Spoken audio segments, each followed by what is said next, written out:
show is still Poet the Poet. We're glad you're still with us. We're now going to present Robert Bartel to you. Before I do, there was something I forgot to mention about Harry, Heartthrob Harry. I wanted to give him a little warning. Never chase women in Atlantic City. The only successful romance in casinos is when a roll of quarters falls for a slot machine. And now, Robert Bartel. They have casinos in Illinois, I understand, on the rivers, but it's a sure bet that you'll hear good poetry when you listen to Robert Bartel. He's authored an award-winning collection of prose and freestyle poems entitled Typecast in Bold Print, soon to be released. He's working also on Living in the Gray, a life experiment. Let's see. He's a member of New York's Poetry Society of America, a long-distance member at the point. He's featured a number of places, both in New York and Illinois, and wherever people listen to him, he gets featured. Let's see. He's the founder and president of the Poets and Writers Literary Forum in Illinois. It's a visionary poetry. Visionary poetry is what he writes, reminding the reader to take a step beyond what is written, but to watch a step at all times. So, let's get right to Robert Bartel. Welcome to Poet the Poet. I'm glad to be here. I'm glad somebody is. That's a relief. Let's see. Did you start writing poetry in Illinois or New York? Actually, in Illinois. How did that come about?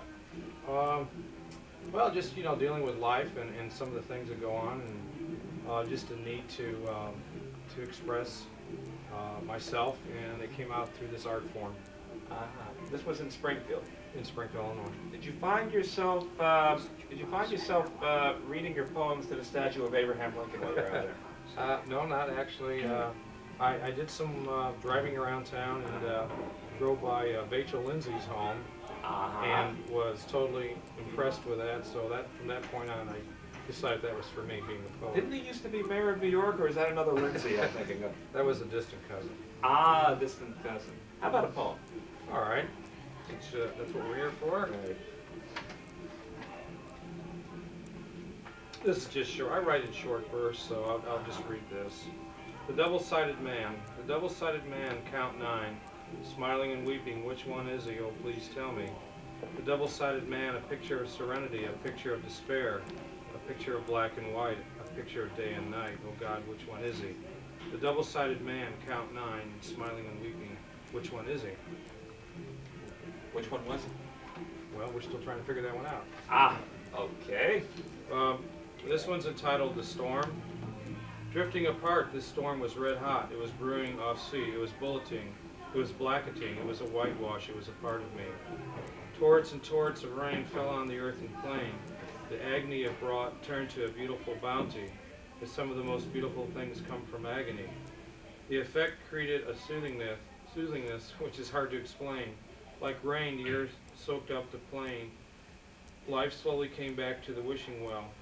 All the excess water ran down the hill into the lower valleys and flowed onward to hidden shores where songbirds sing off-key near honeysuckle trees, which grow near thorny paths. Oh God, I'm bleeding again. The honeysuckle keeps the songbird's nest where songbirds rest. Those thorny limbs, long and lean, try and try over and over again to pull you in. This time the songbird sings songs of unconditional forgiveness, and far above the white dove flies. The bulleting blacking sky turns bluish. The yellow sun squares off with its almost favorite sun. And far below beauty and agony meet. The forces fight one against one. Wrestling swells washing over the forgotten bridle path which leads to the end of my life. I will always remember so well that unforgettable living hell. For some of the most fearful events blow in from the west. And as life comes from death, the bird will not pull me into that nest. The spikes of orchards grow like uncontrolled green snakes, which lie under growth of purple petals which fall to earth. And from this vantage point, the bulleting blackish skies rain whitewash, which flows across valleys and then into the open sea. And now the eternal sea sings to me, I'm free, oh God, I'm free at last. Tell me, Robert, this group of yours out in Springfield is called Poets and Writers Literary Forum. And you're the president and And founder, but not necessarily in that order. No, could You be had anything. you had to found it first before you could become president. Right. What are the goals of the Poets and Writers Literary Forum? Well, when I was in New York, I was reading, my first poetry was at the Centerfold with Harry, and I was totally impressed by that whole concept. I took that show that they produced, took it back to Illinois, and I felt that our community in Springfield needed something, and in regards to artists gathering, getting together, poets reading, and so from that point, we started our poetry readings at Jimmy's Sub Shop in Springfield, and we would, our goals were to allow as many people as we could in a 2-hour time limit to come up and read from their original works, and also to bring poets in from New York, Chicago into our show, and also to exchange our poets with poets across New York and Chicago. So you knew there was a definite number of poets and other artists who would benefit from this organization before you started, or was it just some sort of inspiration? It was a total inspiration because here in New York, you know, you have so much in the line of poetry readings every night, and sometimes you can't get away from them. Yes. But you really are the literary capital of the world, and you know, to that, being inspired by the readings and the poets and meeting the outstanding poets when I was here the first time, that whole enthusiasm was taken back to Springfield, and everybody now is benefiting from that. Listen, I've been to Springfield, and they got a couple of people out there who are the equal of anything back here in New York. So don't be fooled. They may only have 100,000 people in the town, but they got a couple of really good poets out there. And speaking of really good poets, let's slip in another poem, shall we? This one's entitled Niagara. Heaven waits at the edge of the fall. Here is my world, here is my life. Standing near the great fall, twisted limbs hold on with their death grips. Below, the maid of the mist waits. Somehow I will know in my own time. Standing near the edge, the guardrails prevail. The white river roars, drowning out your quiet thoughts. Heaven waits at the edge of the fall, and slowly the night overrules today, I pray. Here is my world, here is my life. Heaven waits at the edge of the fall. Across the river is another land with bright light shining on you in the great fall. In this land I can see from this point of view a land of love, and it is foreign to me. My shadow leans over the edge, reaching to the shoreline far below, where two rivers meet, one of life's love and one of many great falls. People bear witness to its power. Heaven waits at the edge of the fall. Here is my world, here is my life. Even within this field of vision, the onlooker never really sees the other side clearly, where golden gates are unlocked by the maid of the mist, to the streets made of no names. Heaven waits at the edge of the fall. Here is my world, here is my life. Now, all those poets getting together must be a very nurturing experience for Springfield. But I understand that they have a special sandwich out there. That is Which also one? a friend. Let's see. I think you find it on a horse.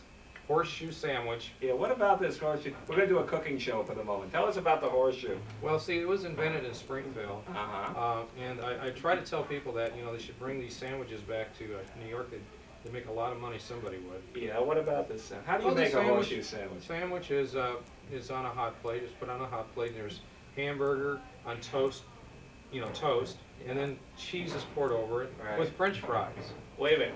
French fries on the sandwich? On the sandwich. On top. And another piece of bread on top of it? It's like bread, hamburger, cheese, French fries. We're talking about essentially a potato sandwich here. Well, essentially it sells real well in our market. Ah, well, in our market we have a name for that. It's called cholesterol. How about another poem? Oh. Nurture us with one of those. All right. Okay. This is entitled Somewhere. Somewhere between now and the eternity that waits for us all, there rests a place of quiet serenity, a place I know which lies deep down inside in my heart. It beats with every mistake and every moment that waits, a place where willows blow and green clovers grow, and fields of luck, a place somewhere where love still grows, and heaven is to the tired soul. A resting place somewhere between here and heaven's gate. I know this place, it lies on a mantle above the hurting heart that rests inside, somewhere between the salty tears and the heart that beats. What would you say is the most significant event that the Poets and Writers Literary Forum has sponsored in Springfield? And I know you're drawing people not only from Springfield, but also the surrounding communities such as Decatur, which is quite a hike actually when you think about it. But you've done some really unusual things. You've had outdoor events as well as... We have had poetry in the park. Which park was that? Washington Park. At the gazebo. We're planning poetry in the parlor, which, by the way, is ways that a poet can make some money. These are fees that we attach to this with our poets going out, and for an evening, some people, you know, if they want to get together with, you know, and have a reading, we can bring in our poets. Are you sure it isn't a question of coming to my parlor, said the spider to the poet? Well, they can interpret it any way they want. But they have a good time nonetheless. Sure do. All right, let's get another poem in, shall we, just to keep everybody happy. All right. This is entitled Cliff Edge. At the cliff edge, the overview is breathtaking. As the water rises and meets the land running scared, likewise the mind meets the fog which is hung above the forest. The heading is north, and there waiting by those far below, and unlike the ease of daydreaming, your overview matches the fallen fields below. Dangerously forbidden, row after row of emptiness, the forest land an empty nest, row after row of nothingness. Harry, are you proud of your former pupil here? I feel it is a very great feeling to listen to. It's He's at a loss to for listen words. to your poetry.